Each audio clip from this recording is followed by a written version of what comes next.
omulungi Ssebatata omulungi mpulira bibyo twagala okwebaza ennyo olw'okutwaliriza emisana ttuku weewaawo ate mukulu n'otwalira entebe ne tutuula ye mukulu n'otuwa ebyokutula ne tutuula otyo obunaanyuma obulabira ku nnamusa balaba kale ttiimu Fred Ssebatata tumwengalo ez'amaanyi ssebo mukulu tuzze muno omumu otyo nga tulinamu ensonga ensonga mmanye mpulira ensonga ya nnono mpulira erimu eddiini ye ate erimu obuwangwa mpulira mukulu abaganda baawangibwa ne ssemateeka ne bamwewangira mpulira ennono mu busujju nga mwanje omuzirango yawandiika ssemateeka wa Buganda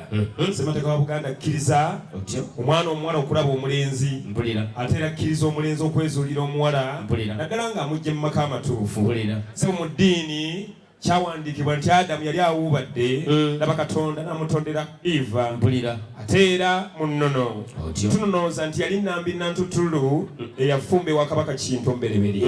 ssebo omulungi otyo kati ffenaffe tujjidde awo mu mbala essatu nga twagala kukusaba ssebo omulungi okkirize eddiini etusembeze okkirize ennono etukkirize ate n'obuwanga butuwange mpulira kakati nga nze nkulembeddemu muto wange Fred Mpagi mpulira okujja muno omwammwe mu bazzukulu ba Ggunju ab'obutiko ebukalango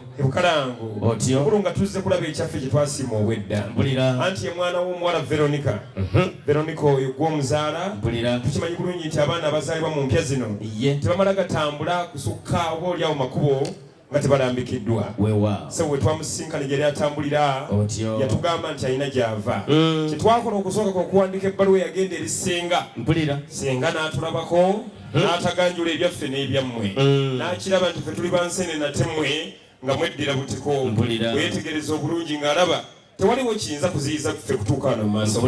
mukulu ebbaluwa eyaddirira yali esaba ggwe otukkirize tujje tukulabeko era kwe kujja olwaleero kulira engalo ez'amaanyi eza ttiimu Fred kubanga ensonga etuleese yeeyo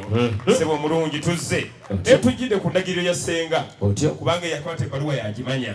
yagikwasa ggwe mukulu nkusaba n'obuwombeefu bungi kati ggwe omukoowole yajja atweyimirire bw'anaaba oku mukulu oba oli awo anaasiima aliyita ne muwala wajje akaatiriza ensonga kale